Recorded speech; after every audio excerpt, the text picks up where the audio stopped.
Hello दोस्तों, नमस्कार। मैं मुनफेद खान उत्कर्ष परिवार में आप सभी का हार्दिक स्वागत और अभिनंदन करता हूं।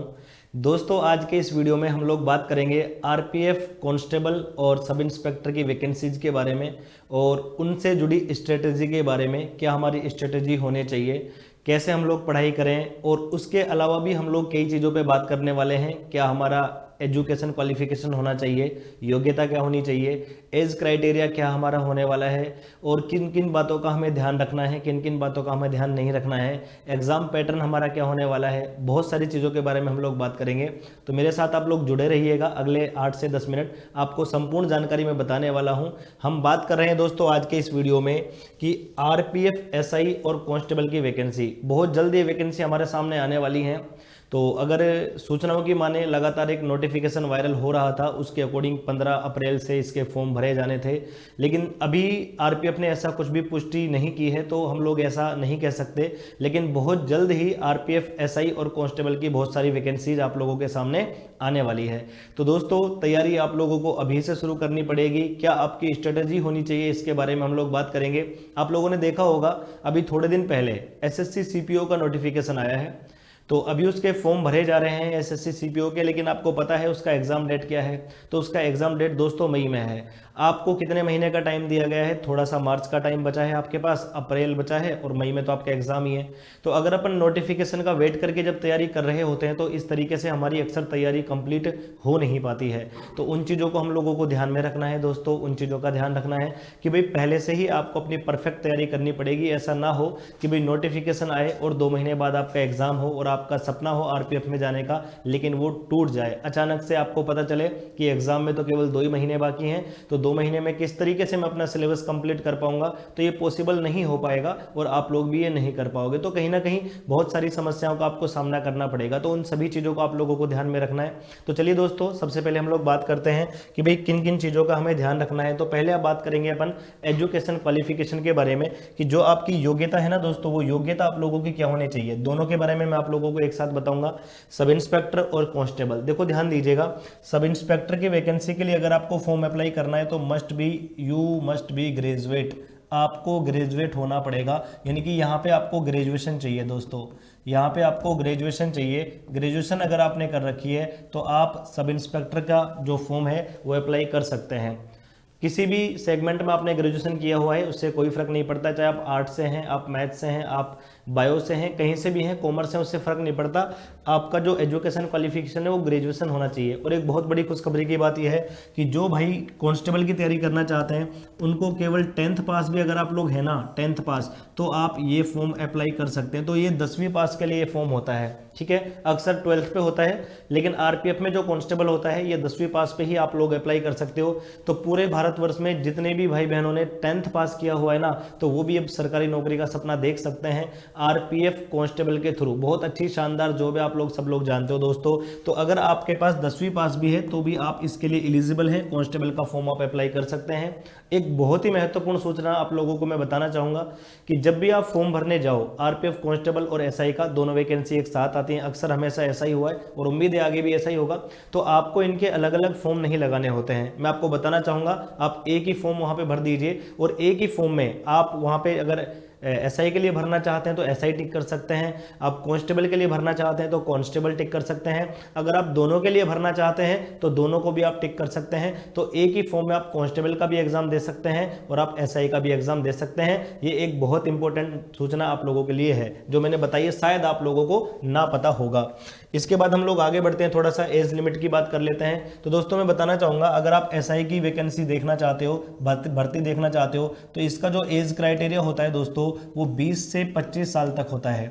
एज क्राइटेरिया जो होता है वो 20 से 25 साल तक यहाँ पे होता है। लेकिन अगर आप कांस्टेबल की भर्ती देखना चाहते हो तो आप 18 साल के भी हैं तो भी आप ये फॉर्म अप्लाई कर सकते हैं। 18 से 25 साल तक अगर आपकी एज है तो आप ये फॉर्म अप्लाई कर सकते हैं। अभी जो फेक नोटिफिकेशन वायरल हुआ था उसमें यह भी बताया गया था कि कोविड की वजह से 3 साल का एज रिलैक्सेशन दिया गया है अलग से। देखो, वैसे इन भर्तियों में एज रिलैक्सेशन होता है, यूआर कैटेगरी को छोड़कर ओबीसी के लिए 3 साल का एज रिलैक्सेशन होता है, एससी एसटी के लिए 5 साल का एज रिलैक्सेशन होता है। यानी कि अगर आप ओबीसी में आते हैं तो आप 28 साल तक फॉर्म भर सकते हैं, एससी एसटी में आते हैं तो आप 30 साल तक के भी हैं तो भी फॉर्म भर सकते हैं। और अगर हमें कोविड की वजह से 3 साल का रिलैक्सेशन और यहाँ पे मिला तो निश्चित रूप से हम लोग 31 साल और 34 साल तक भी फॉर्म यहाँ पे भर पाएंगे, 33 साल तक हम यहाँ पे फॉर्म भर पाएंगे, 31 साल तक आप भर पाओगे। 3 साल का ओबीसी का जनरली मिलता ही है और 3 साल का कोविड से मिल जाएगा तो 6 साल का मिल जाएगा, तो 31 साल तक आप भर पाएंगे। अगर आप एससी एसटी से बिलोंग करते हैं तो 5 साल का तो मिलता ही है, 3 साल का कोविड की वजह से मिलेगा तो 8 साल का आपको मिल जाएगा। तो 25 8 हमारे पास 33 साल होते हैं तो भी आप ये फॉर्म अप्लाई कर पाएंगे। ठीक है दोस्तों, नेक्स्ट मैं बात करता हूं भाई अपना इसका सिलेक्शन प्रोसेस क्या होता है। तो सबसे पहले मैं बताना चाहूँगा कि सबसे पहले आपका एक सीबीटी टेस्ट होता है, यानी कि जो कंप्यूटर बेस्ड टेस्ट जिसको हम लोग बोलते हैं, यानी कि जो आपका एग्जाम होगा, सबसे पहले आपका एग्जाम होगा। मैं बताना चाहूँगा यहाँ पे ऐसा नहीं है कि भाई मेंस का भी एग्जाम होगा, केवल और केवल एक ही एग्जाम होता है आपके पास। ऐसा नहीं है कि भाई मेंस का भी आपका एग्जाम होगा, ना, बिल्कुल भी नहीं होने वाला है, केवल एक एग्जाम आपका होने वाला है दोस्तों। एग्जाम के बाद अगर आप एग्जाम क्वालिफाई कर लेते हो तो उसके बाद आपका फिजिकल एंडोरेंस टेस्ट कह लो या मेजरमेंट टेस्ट कह लो, यानी कि आपका फिजिकल यहाँ पे होता है। जनरली अगर मैं इसको बताऊं आप लोगों को तो ये आपका दोस्तों फिजिकल होता है, ठीक है, फिजिकल आपका होगा। और ये फिजिकल का जो मापदंड है वो सारे के सारी चीज़ें नोटिफिकेशन में होती हैं। जैसे भाई अगर आप कांस्टेबल के लिए तैयारी करते हो तो 5 मिनट 45 सेकंड में आपको 1600 मीटर दौड़ना पड़ता है। गर्ल्स के लिए ये टाइम 3 मिनट 40 सेकंड होता है, 800 मीटर दौड़ना पड़ता है। ठीक है, एसआई में थोड़ा सा समय ज़्यादा होता है, ठीक है, जैसे 20 सेकंड का ज़्यादा समय दिया गया है एसआई में, तो वो एक अलग बात हो जाएगी, वो उसका सारा का सारा डिटेल जो है वो नोटिफिकेशन में आ जाता है। लेकिन आप भी जानते हो 1600 मीटर का यहाँ पे अपना रनिंग वगैरह होता है और नॉर्मली जो आपका चेस्ट हाइट वगैरह का जो प्रोसेस होता है वो नॉर्मली होता है। ठीक है दोस्त, उसके बाद आपका डॉक्यूमेंट वेरिफिकेशन होगा। यहाँ पे अगर आप टेस्ट भी क्वालिफाई कर लेते हो, फिजिकल क्वालिफाई कर लेते हो, तो उसके बाद आपका डॉक्यूमेंट प्रोसेस रहने वाला है। जैसे आपका डॉक्यूमेंट वेरिफिकेशन हो जाएगा उसके बाद आपका फाइनल मेरिट बनेगा और फाइनल रिजल्ट आएगा और उसमें आपका सिलेक्शन यहाँ पे हो जाएगा। इसके बाद देखो सबसे पहले हम बात करेंगे कि भाई जो हमारा कंप्यूटर बेस्ड टेस्ट होता है इसका पैटर्न क्या होता है, एग्जाम पैटर्न क्या होता है, इसके बारे में मैं आप लोगों को बताना चाहूंगा। तो दोस्तों मैं बताना चाहूंगा 3 सब्जेक्ट आप लोगों के पास यहाँ पे आते हैं। एक जनरल अवेयरनेस आता है, मैथ्स आता है, रीजनिंग आता है। एक बहुत बड़ी खुशी की बात यह है कि जितने भी लोगों को इंग्लिश से डर लगता है, जनरली आप देखते हो आजकल काफ़ी सारे कॉम्पिटिशन एग्जाम्स में इंग्लिश आता है, कंपलसरी ही है, लेकिन रेलवे के एग्जाम्स में इंग्लिश नहीं आता है। तो ये एक बहुत बड़ी खुशी की बात है, खास करके जैसे अपन यहाँ से मिड क्षेत्र से जितने भी लोग बिलोंग करते हैं, जैसे भाई अपने राजस्थान क्षेत्र हो गया, एमपी, यूपी, बिहार, यहाँ पे आप लोग देखोगे तो इंग्लिश का थोड़ा सा इशू है। नॉर्थ में, साउथ में इंग्लिश थोड़ा सा ठीक होता है, अपने यहाँ इंग्लिश की ज़्यादा दिक्कत होती है। तो हमारे लिए तो ये रेलवे की जो वैकेंसीज होती है ना, एक उपहार के बराबर होती हैं कि भाई इसमें इंग्लिश हम लोगों को देखने को नहीं मिलता है। तो इंग्लिश यहाँ पे नहीं आने वाला है। मैं आप लोगों को बताना चाहूँगा कि जनरल अवेयरनेस के आपको टोटल 50 क्वेश्चन यहाँ पे देखने को मिलेंगे दोस्तों, और मैथ्स के आपको 35 क्वेश्चन देखने को यहाँ पे मिलेंगे, और रीजनिंग के भी आपको 35 क्वेश्चन यहाँ पे देखने को मिलेंगे। तो टोटल अगर मैं आप लोगों को बताना चाहूँगा, अगर आप बात करें टोटल की, तो टोटल दोस्तों ये 120 क्वेश्चन का एग्जाम होता है और 120 मार्क्स का ही होता है। जैसे 50 क्वेश्चन है तो ये 50 मार्क्स के ही होते हैं मेरे भाई, ठीक है। 35 क्वेश्चन है तो ये 35 मार्क्स के ही होते हैं, यहाँ भी 35 क्वेश्चन है तो ये भी 35 मार्क्स के ही होते हैं। तो टोटल अगर मैं बात करूँ कितने मार्क्स का आपका एग्जाम होता है, तो आपको याद रहे दोस्तों, ये आपका 120 मार्क्स का एग्जाम होने वाला है, जिसमें से आपका रिजल्ट जो आता है 120 मार्क्स का ही आपका एग्जाम होता है। ठीक है दोस्त, इसके अलावा अगर मैं ड्यूरेशन आप लोगों को बता दूं तो याद रहे दोस्तों 120 क्वेश्चन होते हैं और इनको करने के लिए आपके पास 90 मिनट्स होते हैं, या फिर मैं अगर आपको बताऊं तो भाई 1.5 घंटा होता है। ठीक है, 1.5 घंटा, 90 मिनट कह लो या 1.5 घंटा कह लो दोस्त, एक ही बात होती है। तो 1.5 घंटे का टाइम आपको मिलता है। 120 क्वेश्चन आपके पास होंगे, जिनमें आपके 50 जीके के क्वेश्चन होंगे, 35 मैथ के क्वेश्चन होंगे, और यहाँ पे रीजनिंग के भी 35 क्वेश्चन आपको देखने को मिलेंगे। जैसे अगर मैं थोड़ा सा यहाँ पे आप लोगों को मैथ्स के बारे में बताऊं तो मैथ्स का जो अपना पार्ट है, मैथ्स में केवल और केवल अर्थमेटिक मैथ्स पूछा जाता है, अंक गणित यहाँ पे आता है साथियों, और अंक गणित के अलावा आपका मेंसुरेशन का एक टॉपिक आता है, मेंसुरेशन एक टॉपिक आता है जो एडवांस मैथ्स का टॉपिक है। इसमें आपको 2D और 3D दोनों पार्ट यहाँ पे पूछे जाते हैं। मेंसुरेशन की बात अगर मैं करता हूँ तो 2D और 3D दोनों पार्ट आप लोगों से पूछे जाते हैं। कंप्लीट अर्थमेटिक आता है दोस्तों, और इसके अलावा 2D और 3D का पार्ट आप लोगों से यहाँ पे मेंसुरेशन में पूछा जाता है। क्षेत्रमिति, एरिया एंड वॉल्यूम जिसे अपन कहते हैं, क्षेत्रफल तथा आयतन के बारे में हम लोग बात करेंगे। तो ये आपका एग्जाम पैटर्न होता है जो आपको फेस करना है आरपीएफ, एसआई या कांस्टेबल के एग्जाम के लिए। इसके अलावा अगर मैं आप लोगों को बताना चाहूं दोस्तों कि भाई बेस्ट स्ट्रेटेजी क्या है, कैसे हम एग्जाम को क्वालिफाई कर सकते हैं, मुद्दे की बात पे हम लोग आते हैं। बहुत कम समय में किस तरीके से हम लोग अपना एग्जाम क्वालिफाई कर सकते हैं, इसके बारे में हम लोग बात करते हैं। देखो दोस्तों, सबसे पहले जैसे आप बात करें तो भाई अपना आप सोर्स, पर्टिकुलर एक सोर्स पकड़िए कि भाई आपको कहाँ से पढ़ना है। बहुत सारे भाई जैसे यूट्यूब पे कुछ फ्री क्लासेस देखते हैं, बाद में कुछ पेड वीडियोज ले लेते हैं, बेच लेते हैं, कोई ऑफलाइन पढ़ता है, बाद में कुछ करते हैं। तो ऐसा ना करें, पहले से ही एक कंसेप्ट आप बना लें, एक स्ट्रेटजी आप बना लें कि भाई मुझे यहाँ से पढ़ना है, यूट्यूब पे पढ़ना है तो ऐसे मुझे यहाँ से इस चैनल से पढ़ना है, ये सारी तैयारी मुझे करनी है, ठीक है। अगर आपको कोई पेड कोर्स लेना है तो भी आप अपना माइंड सेट कर लें एकदम कि भाई यहाँ बेस्ट है, डिसिप्लिन है, अच्छी चीज़ें हैं, बहुत बढ़िया चीज़ें हैं यहाँ देखने को मुझे मिलेंगी, कंटिन्यूटी है, रेगुलरिटी है, तो सारी चीज़ें जहाँ आपको प्लेटफॉर्म पर मिलने वाली है आप वहाँ से आप ज्वाइन करें, आप कोई पर्टिकुलर कोर्स ज्वाइन करें। आप अगर ऑफलाइन पढ़ना चाहते हैं तो भी आप पहले से ही मन बना लें कि भाई मुझे यहाँ पे ऑफलाइन पढ़ना है। तो सबसे पहले आप अपना सोर्स कंफर्म करें भाई कि भाई अपने को पढ़ना कैसे है, आपको कैसे पढ़ना है। आपको ऑनलाइन पढ़ना है, ठीक है, आपको ऑनलाइन पढ़ना है, आपको यूट्यूब से पढ़ना है, आपको ऑफलाइन पढ़ना है। तो सबसे पहले आप ये डिसाइड कीजिए। ऐसा नहीं भटकना नहीं है, कभी ऑनलाइन कभी ऑफलाइन, कभी यूट्यूब पे आ गए, कभी कहीं आ गए, ऐसा नहीं करना है। इतना समय हमारे पास होता भी नहीं है और इससे डिस्टर्बेंस भी बहुत ज़्यादा होता है। दूसरी बात मेरे भाई, रेगुलर आपको स्टडी करनी चाहिए। मैं ये मानता हूँ कि भाई रेगुलर आप 7 से 9 घंटे पढ़ाई करें। मैं तो ये कहूँगा कि भाई आप 9 घंटे ही पढ़ाई करें। देखो दोस्तों, मौके बार बार नहीं मिलते जीवन में, आप जानते हो 5-6 साल बाद ये वैकेंसी आने वाली है, हर वैकेंसी 5-5 साल में आ रही है, तो मौके बार बार नहीं मिलते हैं। आप कोशिश करो कि यार एक बार में ही हम अपना 100% देना है। तो मैं तो ये कहूँगा अगर आप रेगुलर 7 से 9 घंटे पढ़ाई करोगे ना, तो निश्चित रूप से मात्र और मात्र 6 महीने के अंदर एक सरकारी नौकरी आपके पास होगी, भविष्य आपका अलग होगा, बिल्कुल जीवन बदल जाएगा। लेकिन बात है कि 7 से 9 घंटे रेगुलर स्टडी करनी है, कंसिस्टेंसी के साथ। यानी कि ऐसा नहीं कि आज पढ़े कल नहीं पढ़े, आज पढ़े कल नहीं पढ़े, ये काम आपको नहीं करना है। रेगुलर स्टडी आप लोगों को करनी है।